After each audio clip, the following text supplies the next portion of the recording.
আসসালামু আলাইকুম everyone, Kaliachak family কিচেনে তোমাদের সবাইকে স্বাগত। আজকে আমি তোমাদের সঙ্গে শেয়ার করব মিক্সড ডালের রেসিপি। ভিডিওটা স্কিপ না করে লাস্ট অবধি দেখার জন্য অনুরোধ রইল।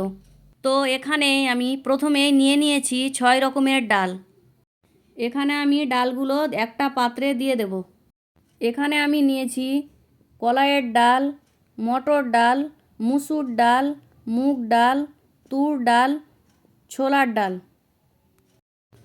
বাড়িতে যদি তোমাদের সব ডাল অল্প অল্প বেঁচে যায়, তাহলে এই মিক্সড ডালটা একবার হলেও বানিয়ে দেখবে, খুব মজার হয়।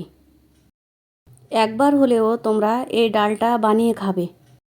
এটা বানাতে কোনো ঝামেলাই নেই, এটা অল্প সময়েই বানানো যায়।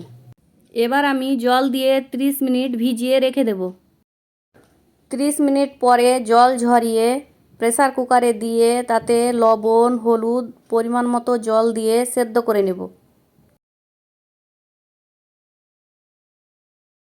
এবার আমি ফোড়নের জন্য দিয়ে দেব একটা প্যানে পরিমাণ মতো তেল, আর দিয়ে দেব 1 চামচ গোটা জিরে, 1 চামচ লাল সর্ষে, কিছু পেঁয়াজ কুচি, কয়েকটা থেতো করা রসুন। এবার আমি সবগুলোকে ভালোভাবে মিশিয়ে লাল করে ভেজে নেব। ফোড়নটা সাইডে করে আমি কিছু কারি পাতা দিয়ে সেটাও লাল করে ভেজে নেব। কারি পাতা লাল হয়ে গেলে আমি আগে থেকে কিছু শুকনো লঙ্কা ছোট ছোট টুকরো করে কেটে রেখেছিলাম, সেটাও দিয়ে ভালোভাবে মিশিয়ে নেব। দেখো বন্ধুরা, এর ফাঁকে আমার ডালটা সেদ্ধ হয়ে গেছে।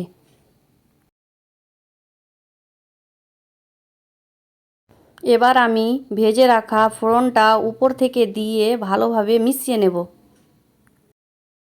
আবারও আমি 1 চামচ বাটার দিয়ে সেটাকে ভালোভাবে মিশিয়ে একটা পাত্রে সার্ভ করে নেব।